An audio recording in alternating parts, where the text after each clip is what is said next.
Hello student, this is video 3 of chapter 3, that is function in Python. In this video you will learn about void and non-void function. Okay.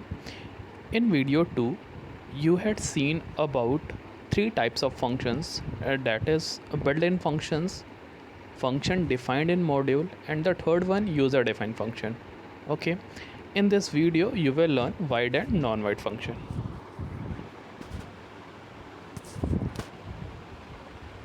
Of all, what is void function?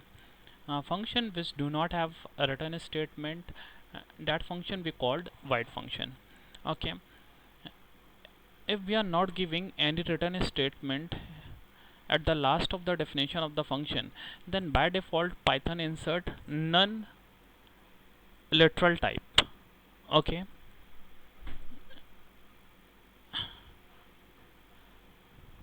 is it clear to you?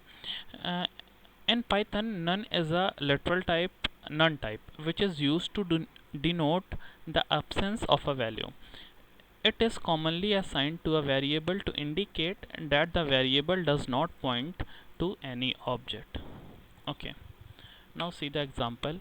And here in this example, at the in the definition of the functions, I had given the value of name variable is Python, but I am not using any return statement over here. Okay, then after I have called this function in a variable a, and then after I have printed the value of a.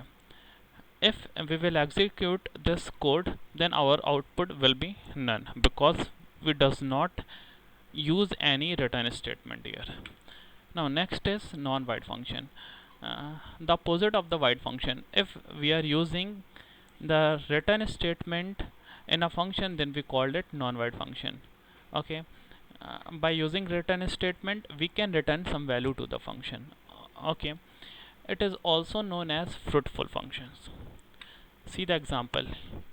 The same code I have written, only one difference is there. I used here return statement and I returned this value to the function. Okay, if we will execute this code, then our output will be whatever value is having by this variable. This variable having value Python, then our output will be Python. Is it clear to you? See some key points about return statement. When a function is evaluated, once the computer hits a return statement, execution of the function ends and the specified values is written. Okay, any code within the function after the return statement will not be evaluated. Only one return statement is evaluated during one function call.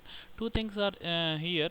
If we will writing code fragment after the return statement in the body of the function, then that code fragment will not be evaluated.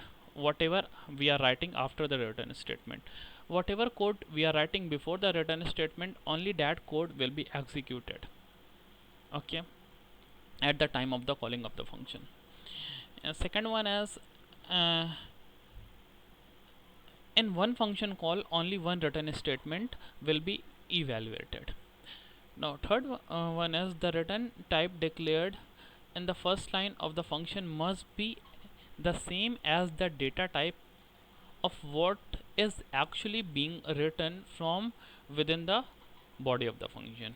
Okay, so this is about void and non-void function.